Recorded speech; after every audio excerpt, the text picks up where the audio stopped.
مجھے اماں نہیں اچھی لگتی تھی. چھوٹی قمیصوں کا رواج ہوتا تو میری لمبی لمبی قمیصیں سلواتی، اور جب لمبی قمیصوں کا دور آیا تو انہوں نے لمبی قمیصوں کو گھٹنوں تک کروا دیا. اچھے سے اچھے کپڑوں کا ستیہ ناش کر دیتی تھیں. کسی فنکشن میں جانا ہو تو لاکھ منتیں کر لو، کبھی لپسٹک تک لگانے نہیں دی. کہتی تھیں جب دلہن بنو گی تو روپ نہیں آئے گا. اسکول سے نکل کر کالج آئے تو کس کر حجاب اڑا دیا گیا. کالج میں لڑکیاں بال کھولے اتنی پیاری لگتی، اور ایک میں ابھی سے بوڑھی لگنے لگی تھی. اماں کس کس کر میری 2 چوٹیاں بناتی تھیں. بارہا کہا، اماں 1 چوٹیاں بنانے دیں، 2 کا رواج نہیں ہے، اور سکارف کے اندر 2 چوٹیوں سے میرا چہرہ اچھا نہیں لگتا ہے. لیکن اماں کہاں ماننے والی تھیں. کالج سے بہت اچھے نمبروں سے پاس ہو کر یونیورسٹی پہنچے.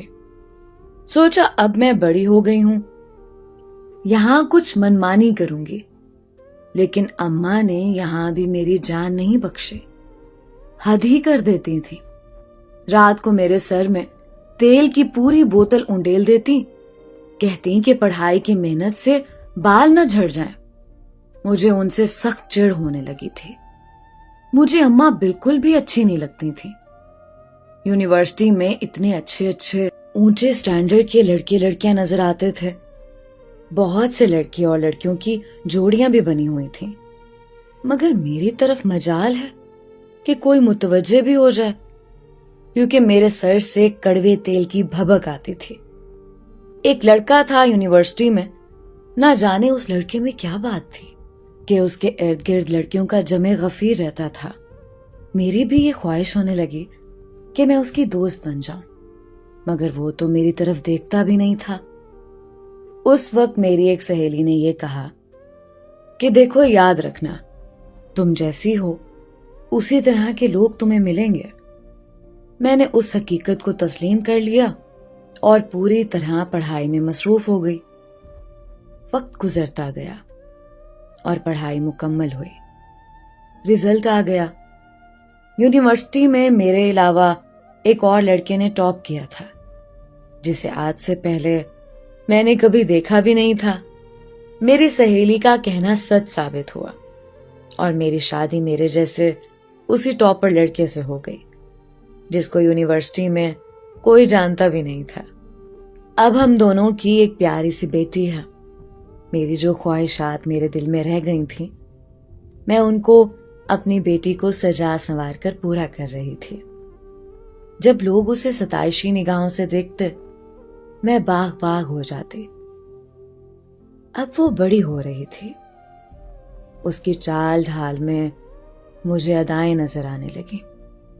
وہ جہاں سے گزرتی لوگ اسے مڑ مڑ کر دیکھتے، پر مجھے اب یہ سب اچھا نہیں لگتا تھا. بلکہ سچ پوچھیں تو بہت برا لگتا ہے. میں نہیں چاہتی کہ اسے کوئی بھی ایسی نگاہوں سے دیکھے. آج مجھے شدت سے اماں یاد آ رہی ہیں، اور مجھے اماں کی وہ پابندیاں بھی یاد آ رہی ہیں جن کی وجہ سے وہ مجھے بری لگا کرتی تھی.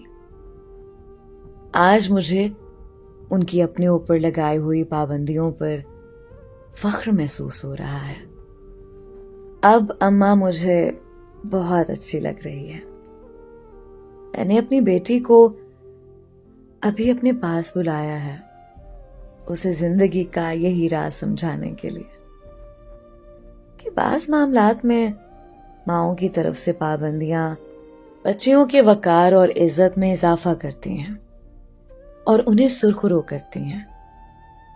اپنے بچے بچیوں کو اچھی تعلیم کے ساتھ اچھی تربیت بھی دیں، تاکہ وہ پردے کو اپنی عزت اور وقار سمجھیں، نہ کہ قید. اللہ پاک سب ماؤں کو اپنے بچے بچیوں کو اچھی اور دینی تعلیم و تربیت دینے کی زیادہ سے زیادہ توفیق عطا فرمائے. آمین یا رب العالمین.